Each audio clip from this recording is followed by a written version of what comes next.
Greetings and welcome to the recombobulation area. My name is Dan Schaefer. Thank you for joining us. Today is Thursday, July 16th, and this is a rather discombobulating day for a variety of reasons. For one, here in the city of Milwaukee, we are experiencing, I think, the worst wildfire smoke that we've ever experienced here in the city. The air quality is atrocious. Everything smells like a campfire and not in a good way. It's really, really bad out there, very discombobulating. Secondly, just before jumping on the podcast here, I was scrolling social media only to find photos and video of Giannis Antetokounmpo being introduced as a new member of the Miami Heat. I am having a bit of a visceral reaction to this visual. This never should have happened. Giannis should have been a Buck for life. So there's reason number two for my discombobulation. But third, we are in the middle of perhaps the most discombobulating week of the entire election cycle for the Democratic primary and the race for governor. Campaign finance reports for everyone running have just been released, and it would be an insane amount of information to parse in normal times, much less when one of the seemingly top candidates is having their campaign implode over a campaign finance crisis. So I'm a little discombobulated today. So today's podcast might be a little unhinged. I apologize in advance, but I am thrilled to be talking to one of my very favorite people to talk to. He was the host or co-host of many different shows on the Civic Media network. And I used to talk with him every Friday when he was co-hosting Matenaer On Air. He is Greg Bach. Greg, welcome to the recombobulation area. Thank you so much for having me, Dan. I'm happy that on such a discombobulating day that I can be here for you to help pick up the pieces. Because down here in Kenosha, looking at my phone, it says I'm not a scientist, but it says 373 AQI. And I say to myself, what does that mean? So they put under layman's terms, hazardous air quality. So yeah, the smoke is everywhere. It's everywhere. Yeah. It reminds me, it's making me nostalgic for when I used to wait tables at Perkins in high school, and I worked the night shift, and I was waiting tables and working the night shift, and I would often work in the smoking section. When I was an 18-year-old working, waiting tables and coming home smelling like everything is smoke everywhere. And now it's just everywhere's smoke everywhere all the time today. There's no escaping it. I smell it here in my office. The Canadian wildfires smell like Virginia Slims right now. It's just a big old... smells like Camel Lights in an ashtray. My God. Well, I'm glad at least he can bring you some nostalgia. And on behalf of everyone who went to Perkins in their late teens and early 20s who tipped you in cigarettes, I'm sorry. That did happen. And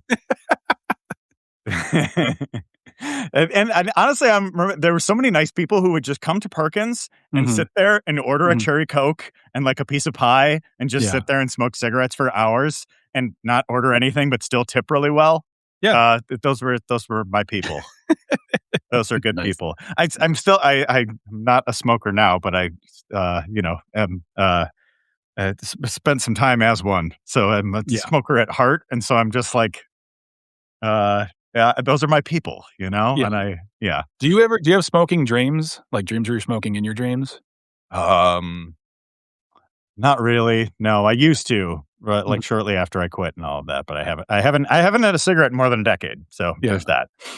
I quit like 2.5 years ago. Well, I stopped 2.5 years. Who quits? But I recently had a dream where I was smoking in my dream, and I remember thinking to myself in the dream, "What are you doing? What's going on, man?" Like I was disappointed in myself in the dream. So that just makes me think I've kept the right choice, the right path. To not pick up them terrible sticks. You're lucid dreaming and with the right mentality. Exactly. So where do you want to start? I think we should start by talking about the Democratic primary, because I'm sure you have some thoughts.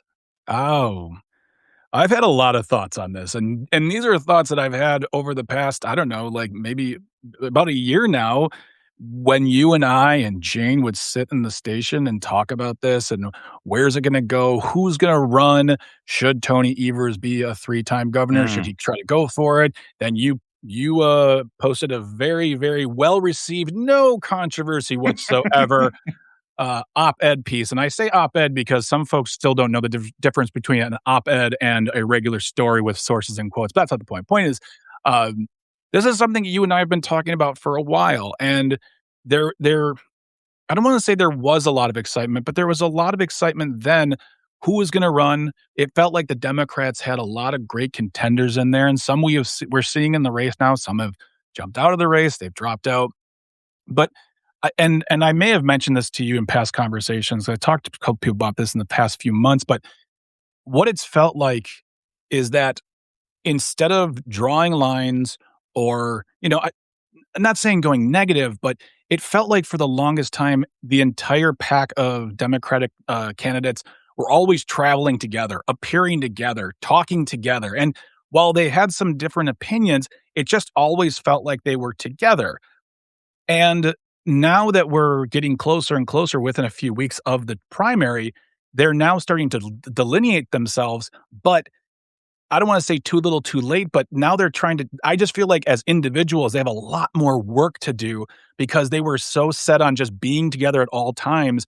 And again, not going negative, but really saying, "Look, my opponents over here say this, I say that." Now, granted, there are questions that were answered differently, whether you're talking about Francesca Hong or David Crowley or whomever. But the fact is I feel like since Tony Evers announced, you had a lot of strong candidates come through, but they didn't do a great job of saying, "Here I am the candidate for you." Instead, they were like, "Hey, me and my friends are gonna go play a concert." It looked like a ska band to me. Every time I saw them, it just looked like a bunch of people hanging out together, and I didn't know who was what doing what. I don't know. Does it feel like to you, Dan, that there was a lot of wasted time here with all of the forums, all of the togetherness, and not really doing a good job of saying, "Here are my policies, and how am I different from these other folks?" It's interesting you say that because, well, for one, I do want to circle back to you calling them a ska band, but I think we hosted that forum in January, right? Yeah. We at Mhm. the recombobulation area, Civic Media, a little with the broadcasting of it, and Main Street Action, who was really Mhm. the host of the event, and at the Cooperage in Milwaukee, it was like a sellout. We Mhm. packed, absolutely packed, and it went really well. And it was kind of the first time that this group of 7 candidates had gotten together. And I almost think that because that forum went so well, Mhm. everybody wanted to do their own version of it, Yeah. right? Yeah. And Mhm. and so we've had so many of these forums, and you're right, a lot of these candidates have spent a lot of time together on stage Yeah. at these forums. I'm sure backstage getting ready or just in and around these different events.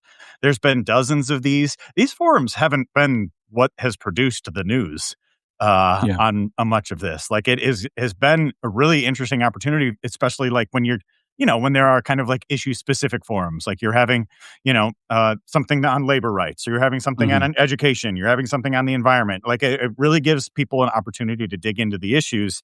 But there have been so many of them that it's just kind of floods the zone, and you can't. There's no way. Like I've tried to watch a lot of these, most of Mhm. these. There's no way you could possibly have kept up with the pace of these dozens and dozens of forums. And like, Mhm. we even talked about hosting another one with the recombobulation area, or maybe trying to do it as a debate. And that didn't end up happening. And one of the biggest reason it didn't end up happening is because once we started talking to the campaigns, they were just like, "Oh, another one?" Like there have been invites out for, I think, in the month of July alone, or maybe it was the month of June alone, there were more than 20 forums that had invites out. And so at that point, it just becomes, you know, impossible to keep up with the pace of it. And I Mhm. think, to whatever extent that there are differences between these candidates, I don't think they necessarily have been highlighted Yeah. in those venues. And I think because all of these folks are Democrats, they're going to agree on a lot of the issues, right? And, Mhm. and so Yeah. you're going to have people who are talking about, yeah, we want to expand access to healthcare. We Mhm. want to better fund education. We want to better take care of the environment. All of these different things. And it really did not give a lot of the candidates a huge opportunity to differentiate themselves Mhm. from one another. And I think I was going into that coming out of the forum in January thinking like, these are 7 really qualified candidates. I'm really excited to see what they're going to have to say over Mhm. the next few months as we get into this. Yeah. And I don't know, it just feels like maybe doing those has put this in circles a little bit or whatever it might be. But you're right. We are getting to crunch time now. We are getting to the final month of the primary now, and things are getting weird. And we are seeing, the attacks. We're seeing some of the knives come out. We're seeing some Mhm. of the back and forth. We're seeing some of the controversies that Yeah. these candidates have. I think it's a really strong group of candidates, but every candidate's going to be flawed. And I think a primary is a good time to test this. And I think people are going to be battle tested and ready to take on Tom Tiffany when they come out of this. But this is a tough moment for Yes. Democrats right now. This is a tough moment for the campaign. Well, I think one of the important things too is, from a campaign side of it and someone who's worked on a campaign is getting your candidate out on the doors, knocking on the doors, getting out to as many counties as possible in the time you have allotted. And if you are fielding requests for all of these forums, that takes away from those types of opportunities where you can really say, hey, my name is so and so. I'm running for governor. I want to talk to you.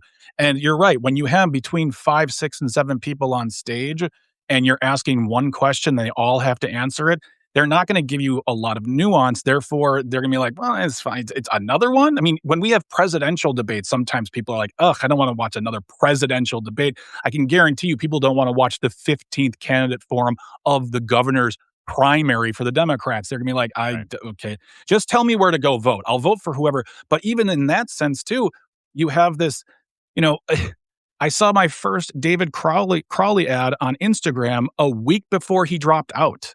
Right. And I mentioned that to somebody who was kind of high up in the Democratic Party of Wisconsin. And again, they came back with, well, they don't want to go negative. I said, it's not about going negative. It's just about saying, hi, here's me by myself. I'm running for governor. Here's what I believe in.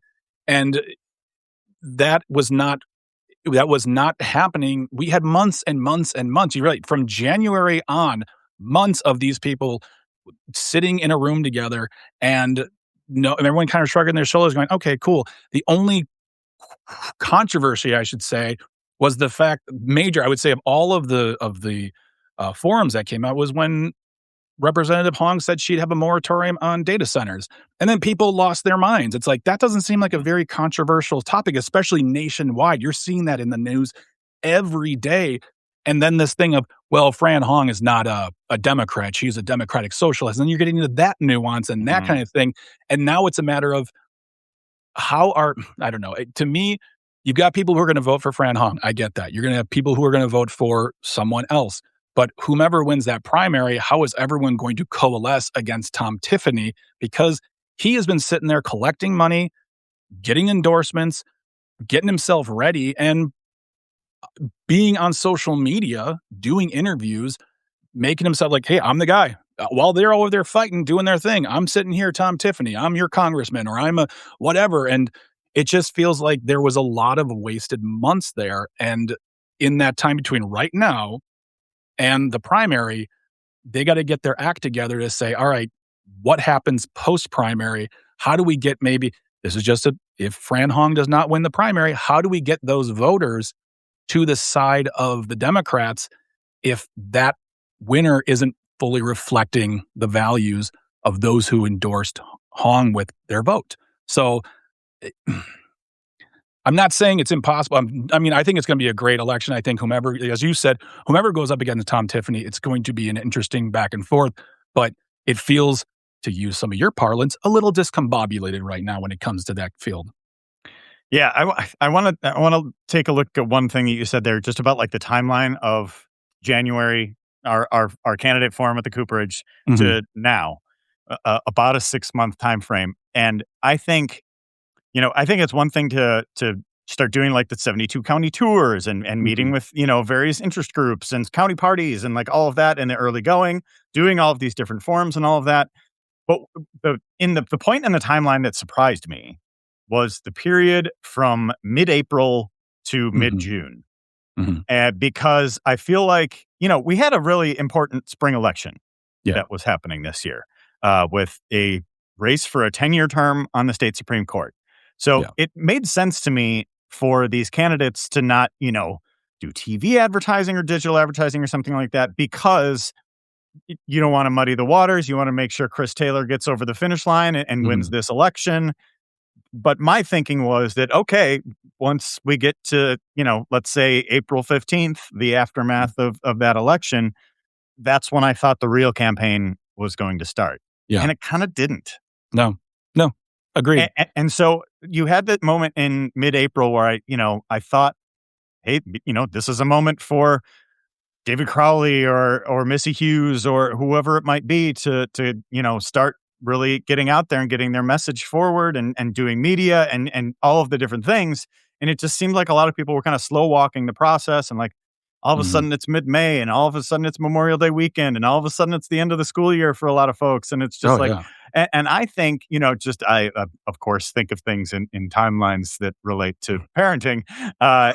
It's just like, uh, at the end of the school year, there's going to be a lot of people who just like tune out from the day to Mhm. day. They're going to be Yep. planning their weekends up north. They're going to be Yep. planning their summer road trip. They're going to be, uh, you know, doing all sorts of things that are not just like kind of in the day to day. So I felt like there was such a missed opportunity for so many of these campaigns from Mhm. that stretch from mid-April to mid-June. And I think like you said, Crowley started going up with some ads in mid-June. There are some other campaigns doing some outside spending or whatever it might be. This stuff gets so complicated. Mhm. Um, but now that we're, once we get past like 4th of July weekend and whatever else, now we've got a month to go. Now everybody's paying attention. Now we're in the pressure cooker, and now things are falling apart for some candidacies, Yeah.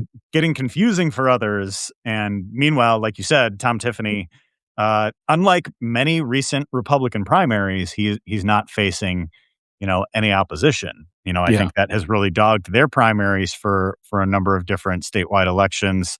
The governor's race, the primary for governor that their party competed on with Tim Michaels and Rebecca Clayfish 4 years ago.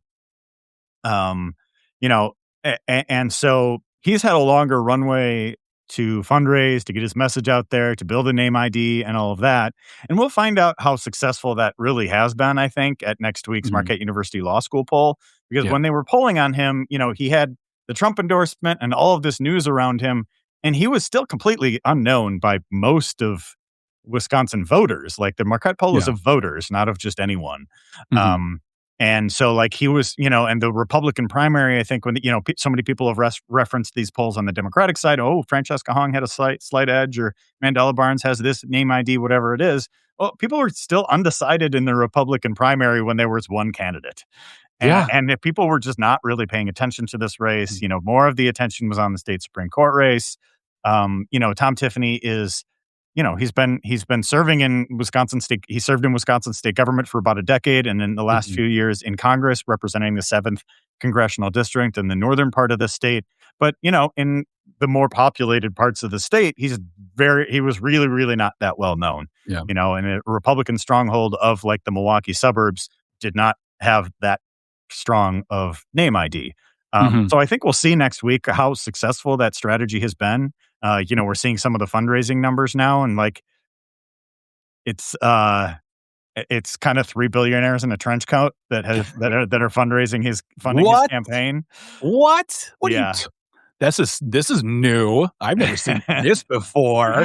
Yeah, it's Dick Uihlein and Liz Uihlein and Diane Mhm. Hendricks accounted for more than Yep. just the three of them donating to the state Republican Party. This is news within the last 24 hours. So uh, the three of them donating to the state Republican Party and doing what is now legal for and has been legal for more than a decade now, and those state parties being able to pass through those Mhm. donations directly to candidates that they may have endorsed. Yeah.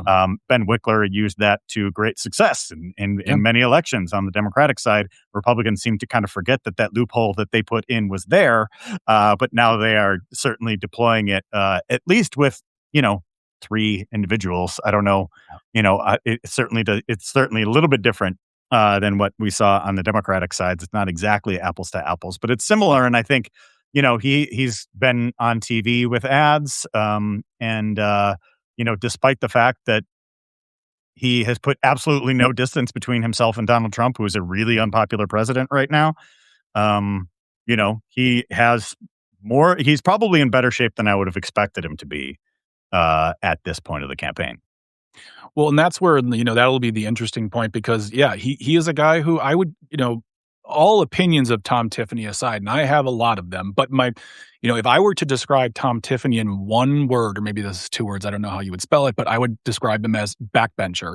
He is a guy who has stayed relatively quiet in the Congress for many, many years. I think that's how he's remained in office because the high, reelectability of congressmen, but also the fact that he hasn't really stoked a lot of fires. He hasn't really done a whole lot. And I think that, I look at it from two viewpoints. One, because he doesn't have a lot to run on, he then has to run on the one major thing he has, which is an endorsement of Trump. And as you just said, Trump is a very unpopular president. So folks that are in his district, folks that are in Wisconsin, folks who voted for Donald Trump in 2024 who are now hurting worse than they ever have been hurting, if he is going around saying, I'm the only mega candidate on this ballot, they might be like, well, you just helped me decide who not to vote for. But also, he is doing a decent job of making himself look like the aw shucks dairy farm kid who made nice, went to Washington and helped do good. He doesn't ever talk about what he's done good because he always says, once again, I vote with the president or, I want to, like, what have you done that's really helped your district? Well, what's really great is that the one big, beautiful, nope, it's not what we're talking about right now. We're talking about your district. He doesn't have a lot to run on individually, but if he can thread that needle of finding enough folks who are, there's that thing of like, for the Republican side, you can say, I want to make sure your freedom is free, your guns are gunning, and your farmlands are farming all the way out there. As long as you're not voting for a Democrat because they want to take it all. That can scare people. They can say, I don't like Trump, but I don't want that. I like my freedom to be free. So how he will handle it will be interesting because, again, he's kind of the aw shucks kind of guy.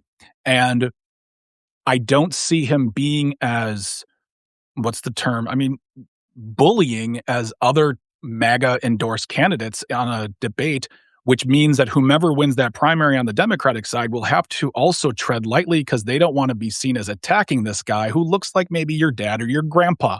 So But let's not forget, this is a very far-right congressman. This is a very far-right member of Congress. This may be the most far-right statewide candidate Republicans have put forth in the state of Wisconsin ever. And so I think he is also tied to, we talked about it being tied to an unpopular president and Donald Trump. But I think he's also tied to the Scott Walker years that I don't think there is a whole lot of appetite for people to go back to. So I think, he voted for the Foxconn deal, right?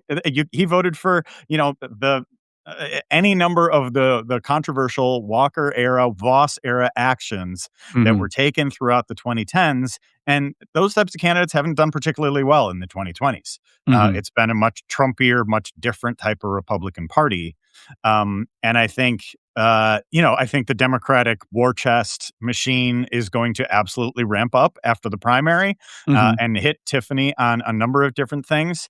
But you're right. He's trying to position himself as this kind of like, just supper club dad vibes or whatever. I think the Northwoods kind of vibe or whatever is kind of having a moment generally. Oh, yeah. And everyone wants to believe they live by a lake. Yeah. And so I think, leaning into that it makes sense. But, once you actually take a look at his record, you take a look under the hood, I don't think people are going to really like what they see. And then even just like this week, the fact that like the majority of your campaign is bankrolled by 3 billionaires, like the attack ads write themselves for that.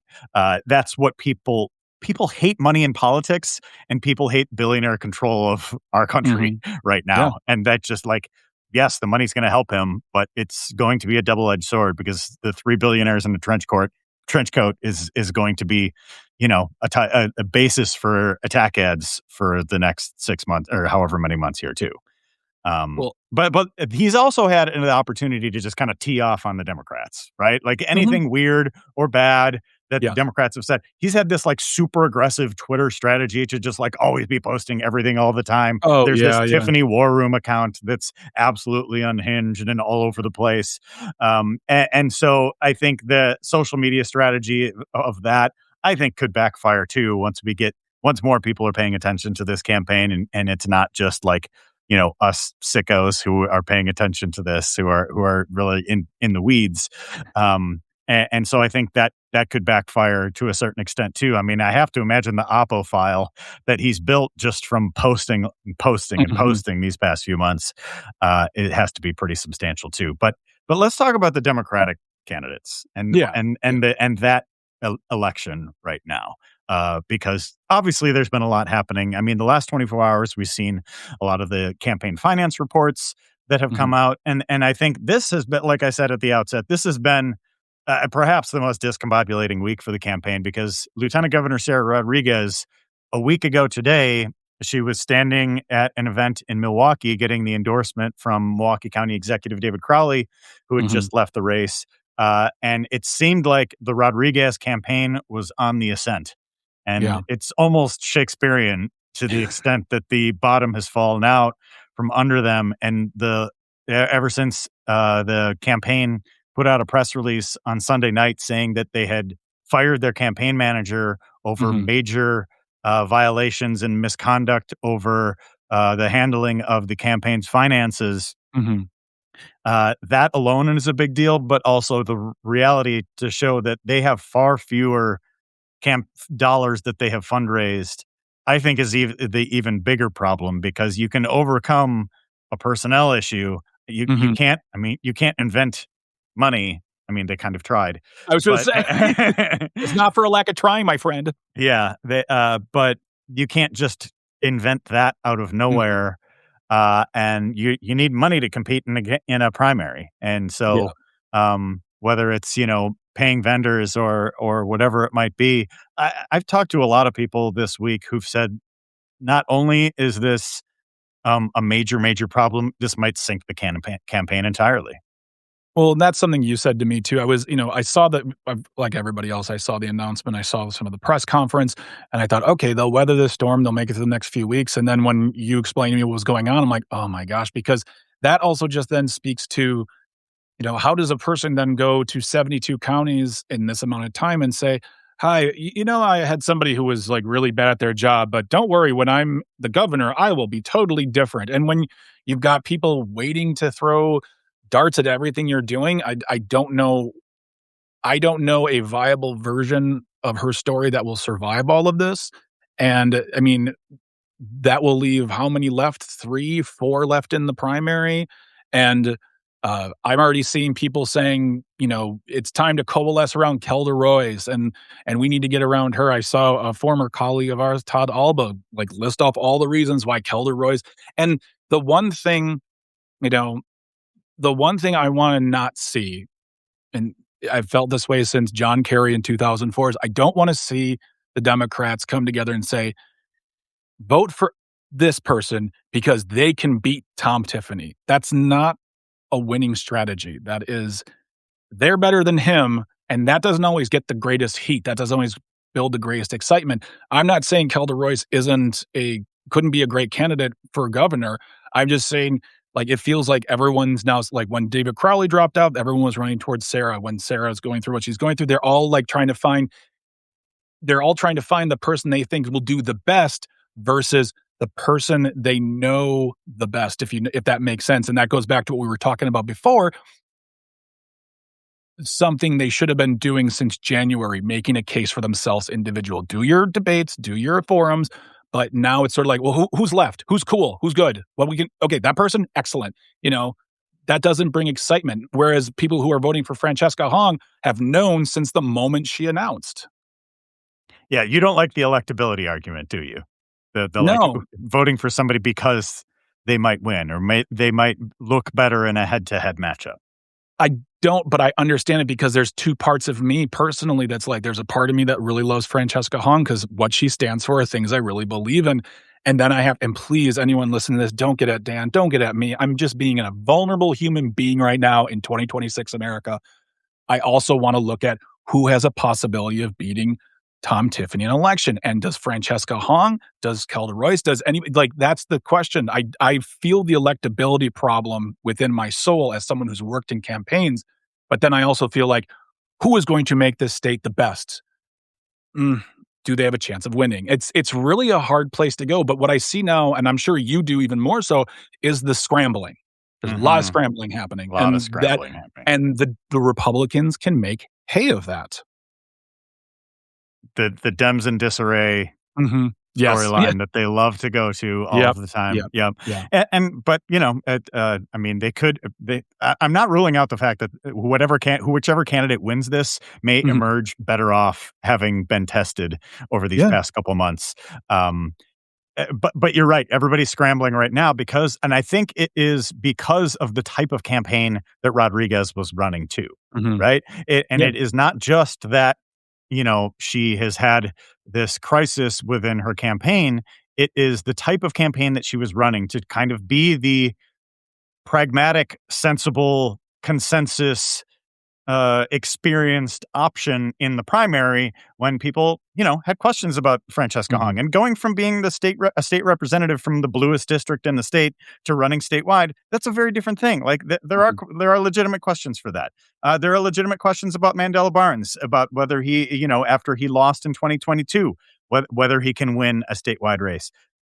There are questions about, Kelda Royce or Joel Brennan, or, even beforehand with David Crowley and Missy Hughes Mhm. too. So there are going to be those types of questions about everybody. But I think what made this uniquely problematic for Rodriguez is that she was becoming the safe, stable consensus option. And Mhm. this just totally undercuts that message in so many ways. Like, oh, you're the safe, stable, you have the experience as a leader, whatever it might be, your background in healthcare, these kinds of things. This really hurts that argument. Mhm. And the way that this has unfolded over the week, I thought the press conference that she and her team held on Monday with a bunch of supporters there talking things through. I I thought it was good that she met with the media. I don't think that Mhm. the press conference really went well. Yeah. And I thought the fact that they cut it short when people clearly had more questions. You're not being transparent by just Yeah. saying I'm transparent. You're being Yeah. transparent by answering questions and being transparent. Yeah. And so I think that's a problem too. And I think the timeline of what the campaign knew and what the candidate knew and what David Crowley knew when he was Mm. leaving the race too, because from some of what I heard about this is that, he made his decision to drop out of the race on Tuesday night of last week, and it was by Thursday morning that he was holding the press conference with Rodriguez. It Mhm. was Tuesday that they started, in that press conference that Rodriguez said in the timeline she outlined, it was Tuesday that they started to get tipped off that there was some kind of problem. That Oh, yeah. they went up with this $1 million ad buy, um, and were going to, and then they clearly didn't have the money to pay for a Mhm. $1 million ad buy. So the ads weren't running. So it was like, what's going on here? And then I think the way that she outlined it, by Thursday, they had realized that that I think the direct quote was hundreds of thousands of dollars fewer than Mhm. what they thought they had. Yeah. And so they weren't able to make that $1 million ad buy. And but that was happening at the same time that David Crowley was going out there and saying, I'm backing Sarah Rodriguez. She's the choice in this campaign for all the variety of reasons that they discussed at that event last week. And so I thought David Crowley's endorsement was going to be perhaps the most impactful of Mhm. any of the candidates, because it didn't seem like his campaign was going well. It No. seemed like he was headed towards probably having to drop out. Like, we were going to really see with the finances, but once they were far enough down the line, like, Mhm. and I think we're seeing with some of the numbers that he didn't have a particularly strong 6 month fundraising period either. Like, he was going to have to make a decision as just like whether it's really worth it to move on. um, and they made that decision to endorse Rodriguez. And now, what I think would have been the most impactful endorsement of the entire campaign cycle now means absolutely nothing. And I Mhm. think all of the people who were backing Crowley may have gone over to Rodriguez. We saw kind of a lot of that in our ranked choice voting experiment that we ran at the Yeah. recombobulation area. She was by far the second choice of all of the David Crowley voters, and this was Mhm. before the endorsement. And so I think anybody who was backing Crowley and was ready to back Rodriguez now feels betrayed, and rightfully so. And like, Yeah. I don't know if he's going to pull his endorsement or choose another candidate, but I thought it was significant that he was endorsing Rodriguez and not Barnes or not somebody else in the race. Mhm. And now that endorsement that I thought was almost going to be kind of a kingmaker type of endorsement now means absolutely nothing.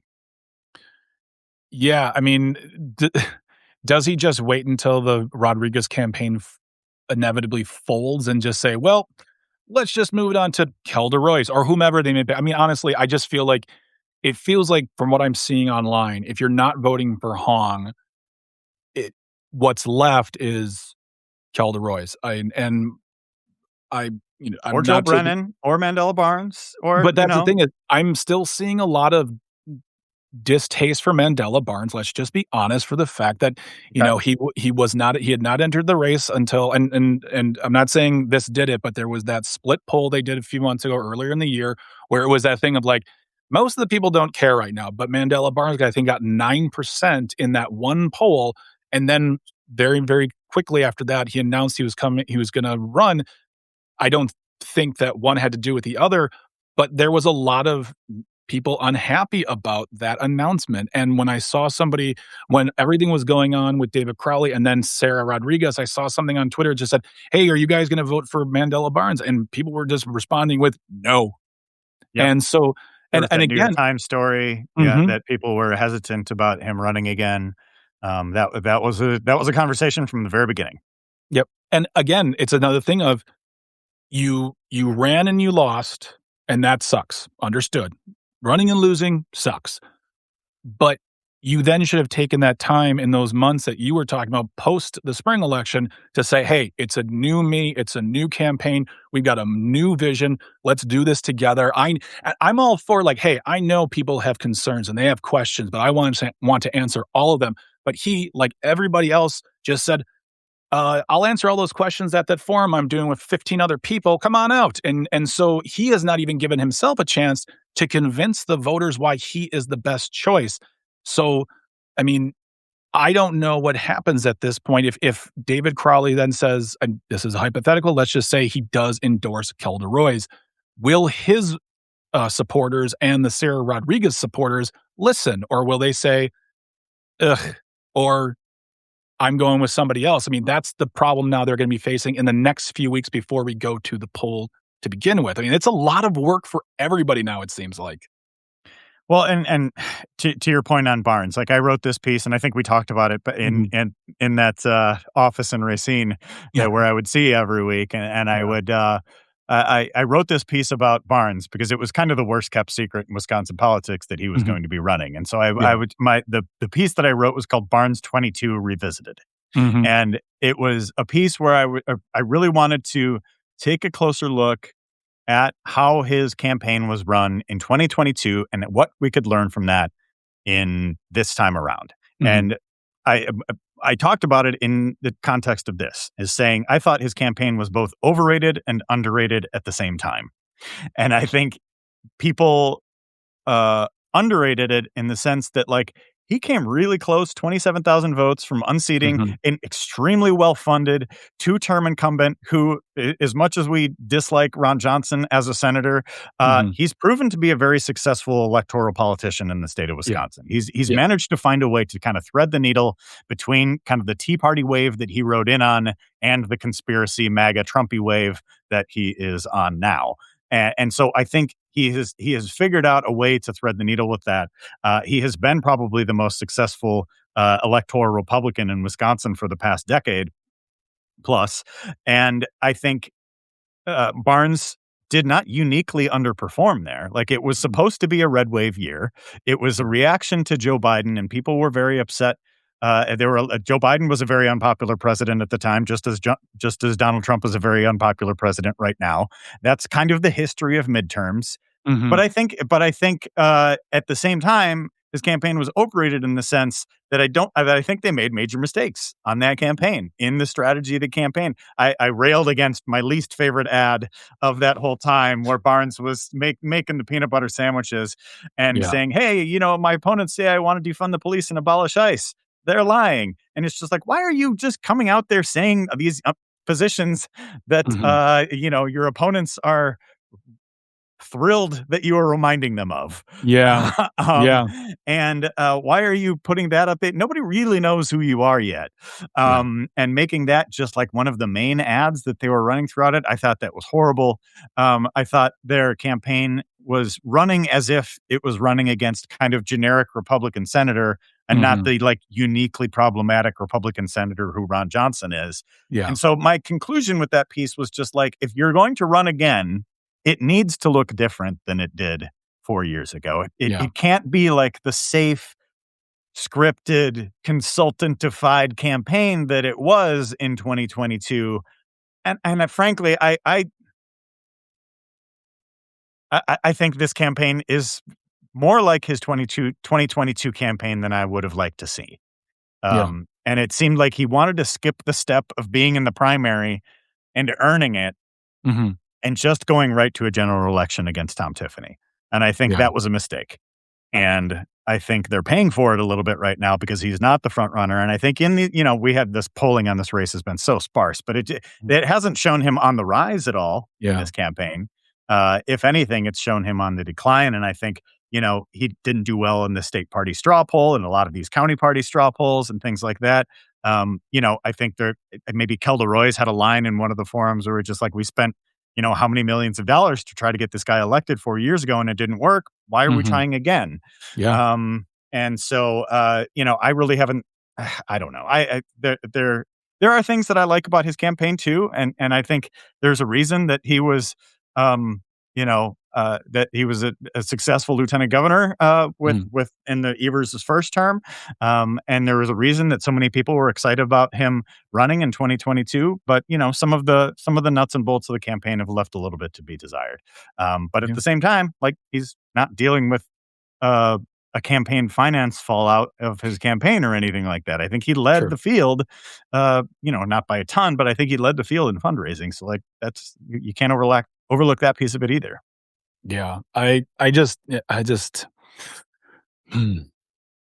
The next few weeks are gonna be very, very interesting to see not just what the candidates who are still in, but, like, I think part of the glory of dropping out is to say, all right, I have to do this every day. I can go back to my other work and I'll come and do a speech here and there. But now it feels like those who are on, I mean, if Sarah Rodriguez drops out, the campaign, I don't know if anyone's going to, I mean, no, again, no offense to Sarah, but I don't know if anyone's going to want her as endorsing and coming to events and whatnot. They might want her working behind the scenes, making phone calls, whatever. But,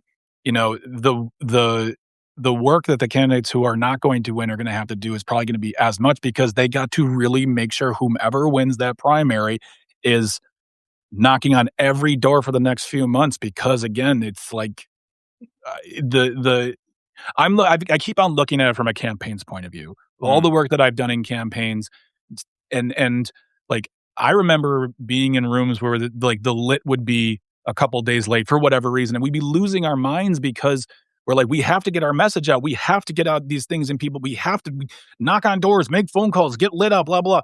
And the fact that again, what you pointed out is that from the end of the spring election to now, there has been. I mean, I can't think of any lit I've gotten in my mail mm, that is anything but Republican. mhm. It's all Republican. It's all and it's all very basic.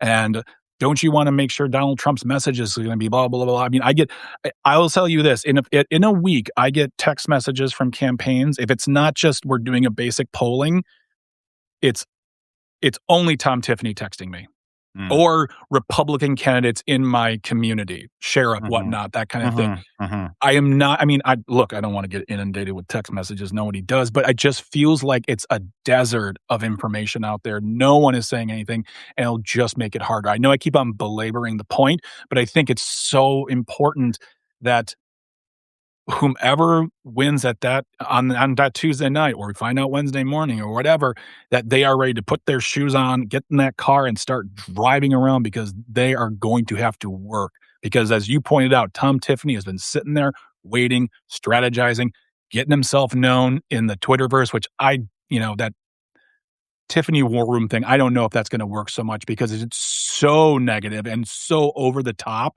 that it doesn't even match his tone. Like Yeah. like, Yeah. he is a MAGA candidate, do not get me wrong, but he does a very good job of being a grandpa MAGA candidate. It's like, "Oh, you Yeah. know what? Don't worry about your right to choose or your Medicare. We'll take it." Whereas the Tiffany War Room is like, just let's run by a 12-year-old. Like, Yeah. it's just Well, and ridiculous. I think also, like, he hasn't had to answer really any tough questions at all in this No, campaign because no. I think, it's part of a media strategy to not really go to anybody that does that, but it's also just like, every Democrat is asked about everything that any Democrat ever does, Mhm. right? And like just this week, Donald Trump endorsed Mike Lindell for governor in Minnesota, who, Yeah, like Tom Tiffany, has some views about the 2020 election and its legitimacy. right. Tom Tiffany is really just Mike Lindell without the mustache. We could we could talk about things in that context a little bit about Yeah.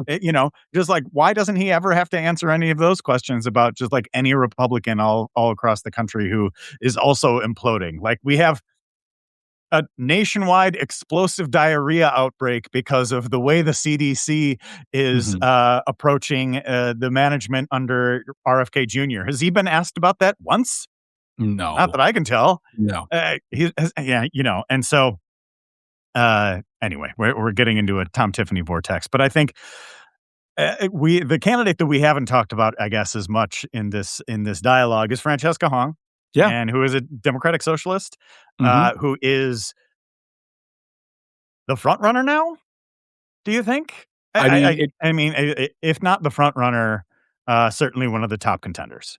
one of the top contenders, the most known, I would say, of any candidate right now, and that's before everything went down because from the jump, I mean, I will say Sarah Rodriguez had one of the greatest announcement videos ever. It was fun, it was funny, it was Yeah, fresh. you really liked that one. I Yeah, love that announcement yeah. so much because it embraced everything that I love about politics as far as running because it's like it's a slog. We all know that. And she just did a great job. But Francesca Hong has been on the digital side of it since the beginning, posting and posting and posting and answering. And what's great is that she's answering to every naysayer, whether it's a Democrat or a Republican right now. It's easy for her to go up against a Republican because she's basically saying, look, I want you to be able to afford health care, education. I want you to have the right to choose what to do with your own body.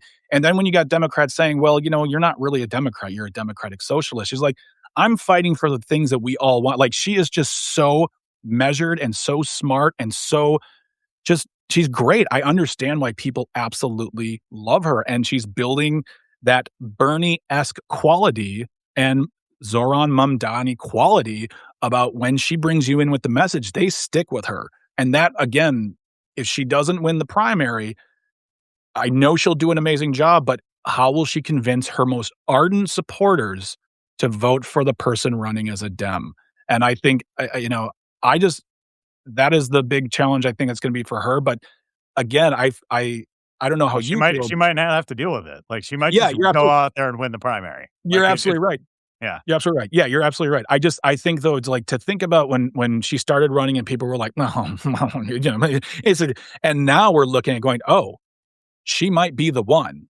I think that's very exciting for Wisconsin. I think it's very exciting for the Wisconsin Democratic Party because again, like you just said earlier, it's this, uh milk toast, middle of the road, safe center left person. And that's not exciting for a lot of Dems anymore. Cause guess what? Those young Dems are voting and they want more. They want more from their candidates.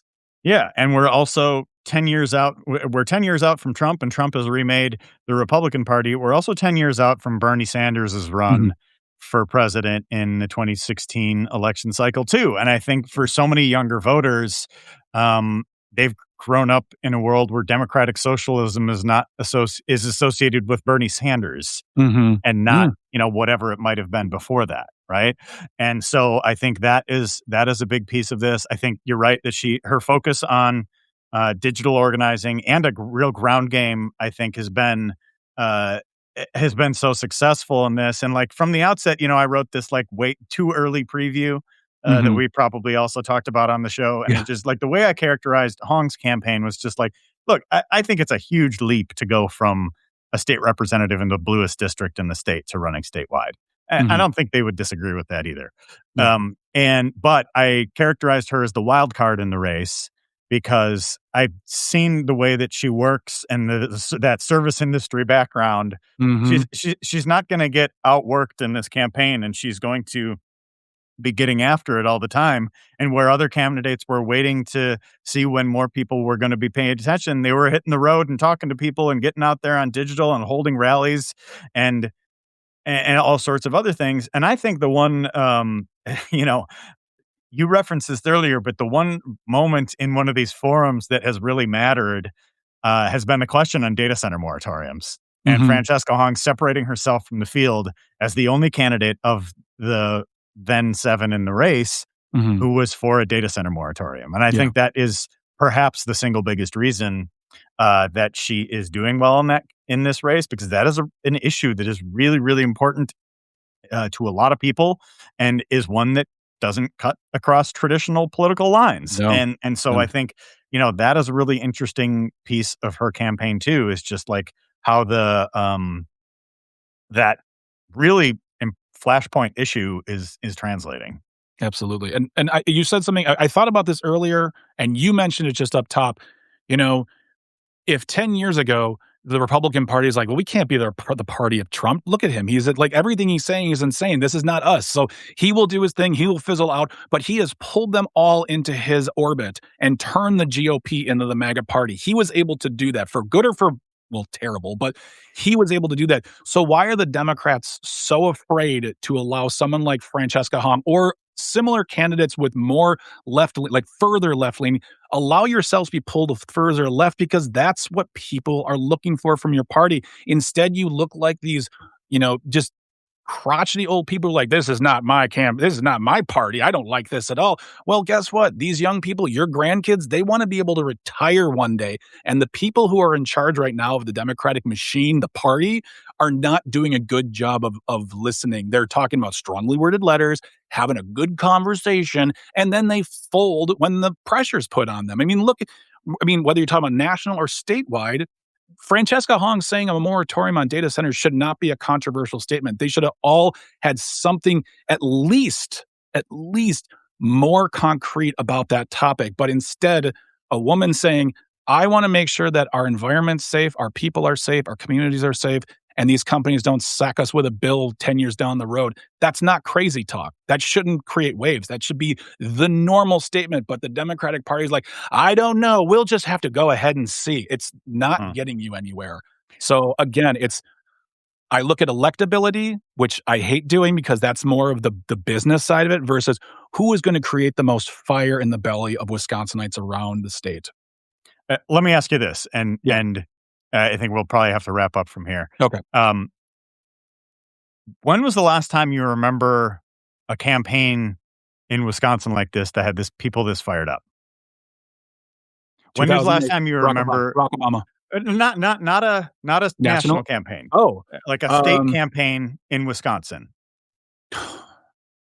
honestly, none. I can't. It's well, no, I take that back. No, I'm sorry. I take that back because I'm thinking in terms of governor. Uh, uh, Protasewicz, Crawford. Those two for state Supreme Court. Yes, there was especially for Janet Protasewicz, there was so much energy. And then on top of that, when Susan Crawford was running against Elon Musk, Yeah, those two yeah, yeah. and again, it was the circumstances of firing up the people, saying this is what's at stake right now. This is what we need to do together. And we talked about this as well. The points difference between the Republican or, we're talking about Brad Schimmel or we're talking about sad guy who just couldn't accept the loss, whose name is escaping me right now. I'm sure you'll say Dan it in a Kelly, moment. Dan. Big That's Kelly with two L's. old Dan Kelly. He's sweaty and he's got curly hair. But the point is that the points difference between both of those races we talked about this, that the fact is this was not right versus left in the election. These were people who probably voted for Donald Trump who said, "I don't wanna vote for Dan Kelly or Brad Schimmel," because it was such all 3 of them in the past few years have been decisive, but Wisconsin stood up and said, "No, this Wisconsin Supreme Court is important. We're gonna vote overwhelmingly for these candidates," and there was excitement. There was energy, and it was because it built over time, and we as far as being on the radio, but the candidates and the campaigns really putting it out there saying, "This is what's at stake. This is what's important," and that guy down the street that voted for Trump, go talk to him Mhm. because this is still important. I would say those are that's the most exciting from a statewide perspective, those 2 state Supreme Court races. Yeah. Yeah, that's a good point. People really did get into that. And, I think, those issues in particular, and you talked about, like, Trump voters and might vote for that, like, I think there was a aspect of those races where maybe people wanted Trump to have, enact some sort of a MAGA agenda, but still Mhm. wanted maybe a little bit of a judicial check Yeah. on him more than Mhm. a legislative one, right? Yeah. And so I think, that was part of it too, but also just like it was a long build to get to that too. Yeah. Like the Protasiewicz election, that was also the Rebecca Dallett election and the Jill Karofsky election and Mhm. all of that built up to that moment where they could flip the state Supreme Court and Yeah. I think that was part of why those campaigns were so exciting and the candidates were exciting and the message Mhm. resonated and all of the reasons that lead to a double digit victory in a 50-50 state like Yeah. Wisconsin. So I think that is a part of that scope too, but I can't recall a whole lot of campaigns that have looked like Francesca Hong's. But No. and we're gonna have to end on this point. I think there are a lot of voters who are just like, I don't want to vote for a Democratic Socialist because I'm not a Democratic Socialist. Yep. And I think there are a lot of people who are thinking that like not just the electability stuff, but that it doesn't reflect their values. That it doesn't, and Mhm. and it's not just like, oh, the centrists are trying to get the establishment against us. No, it's a competition.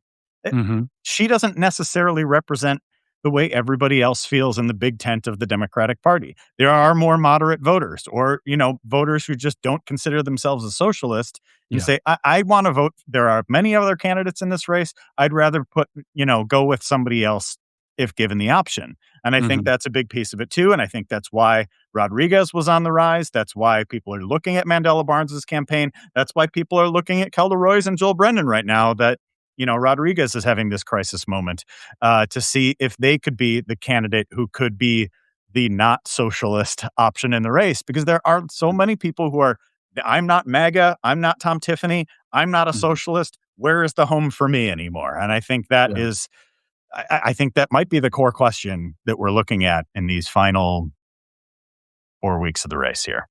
That's when I would just respond with, "That's I completely understand all that." Then go to each candidate's website and look and see where your values are.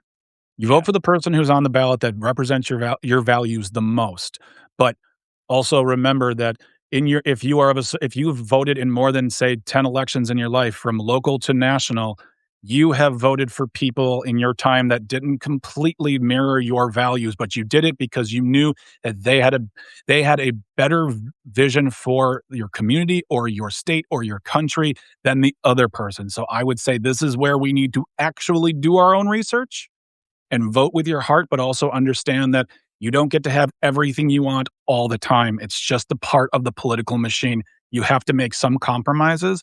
And if the Democratic Socialist title scares you, I get it. But then that's where we have to learn a little bit more because it's not about all of a sudden tanks and a dear leader. It's about something else. So that's what I'll say to that. Yeah.